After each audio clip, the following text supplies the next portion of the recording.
de kena ngwabiaso okobaka viva white kangandila kanisa mama laundisa so then na pasa ka pombe okay first of all the mamuna or makazi okay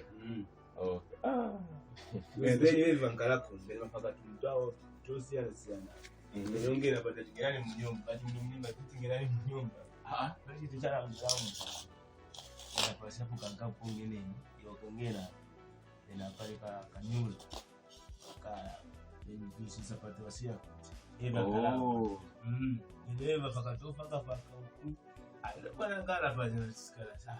If you've been on any street in Lusaka, you've noticed a lot of these posters. That's not even half of why I chose to speak about this. It was just the other day, our gardener told me a story which just shocked my life.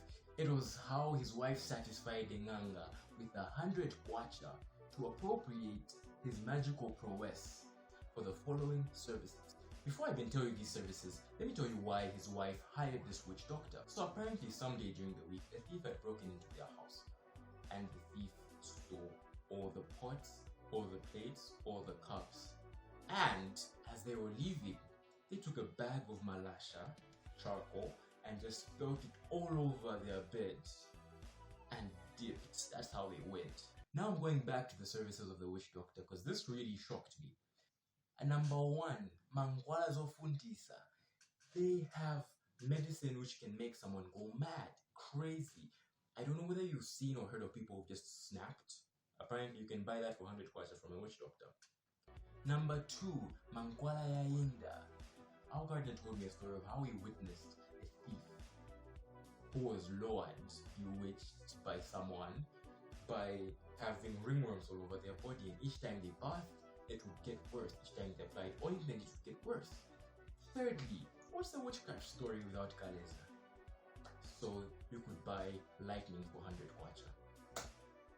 He said two other powers, but I've totally forgotten what they were.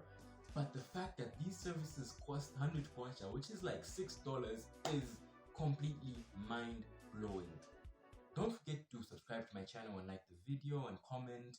It really helps me out, guys. Plus, it's free. So, according to the Witchcraft Act and the laws of Zambia, any person who collects, makes, uses, sells, or even takes part in collecting and selling any charm or poison or thing which he intends for, I don't know why they say he, because like the witch he was talking about was a woman. Most witch doctors are women, but anyway, the law says he, which he intends for use by either himself or by some other person for the purpose of any act, whether it's good or bad, is liable immediately after conviction of a fine of 200 kwacha or imprisonment for 1 year, with or without hard labor, or both. By the way, a lot of these witch doctors also sell like sex boosters. I haven't really asked the price for those things, but you can call the number on the screen. This video is not sponsored by any witch doctor, and you're finding out that for purely educational purposes only. I will not speak of this from the moral perspective, because that's up to you. Let's talk about the economical side. If on a good day, a witch doctor can have 30 clients, old and new, paying 100 kwacha for each of the services. Let's just assume that everything just costs 100 kwacha, and 30 of them come. He would make 3,000 kwacha. We will assume they have a rest day to charge up or go to hell or the underworld and scroll through Sean Temple's Facebook posts. I mean, I don't know what they do. Maybe watch Ben Lombe's videos on repeat. Tomorrow it was my birthday. I have no idea, but anyway, we'll give them a day off. So each week they'll be making 18,000 kwacha. Each month they'll make 72,000 kwacha, and every year they'll make 864,000 kwacha. That amount is tax-free. UNESCO offered the University of Zambia a $300,000 grant to teach witchcraft so they could study our witch doctors. But that was a whole joke a few years back. Unza was roasted heavily about teaching witchcraft, and it sort of ended there. But back to that 864,000 which is going untaxed. Zambia's capital city, Lusaka, has a population of 3.3 million people. But let's assume 0.01% of that population are witch doctors. That would be 3,300 people. So 3,300 people getting 864,000 a year would be equal to 2.8 billion $851,200,000, or $167 million, 717,647.1. According to the Zambian Revenue Tax Band, anybody getting 6,900 and above gets taxed 37.5%.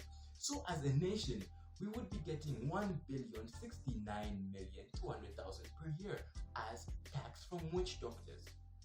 You know, the worst part about this whole thing is witch doctors are now opening churches and pretending to be pastors, and they're entertaining the congregants on stage every Sunday and every Tuesday at a prayer or deliverance meeting, and every day on social media. So I'm urging you as a sensible person watching this video to share it with as many people as possible to stir up the conversation about taxes and who's getting taxed, what is the amount of tax being collected annually, and how is it benefiting us, the people. We always cry out, tax the mines, but why shouldn't we also tax the witch doctors? This is a call to action, guys. Go and comment #TaxWitchDoctors2 until we hear our members of parliament debate this proposition. I'll give you a couple of names of prominent political figures and members of parliament which you should definitely comment #TaxWitchDoctors2 on. Number 1, Edgar Chagwalungu. Oh snap, they deleted his Facebook account. Okay, so number 2, Bowman Lusambo. Damn, he's no longer an MP, but still, just go comment #TaxWitchDoctors2 on any of Bowman Lusambo's posts. Number 3, Tutwangulue. Number 4, Gary Nkombo. Number 5, Sean Tembo. Just for control, guys. This #TaxWitchDoctors2. I'm sure Sean Tembo pushed this for us. Number 6, Ben Lombe. So he realizes there's more to life than pretending to be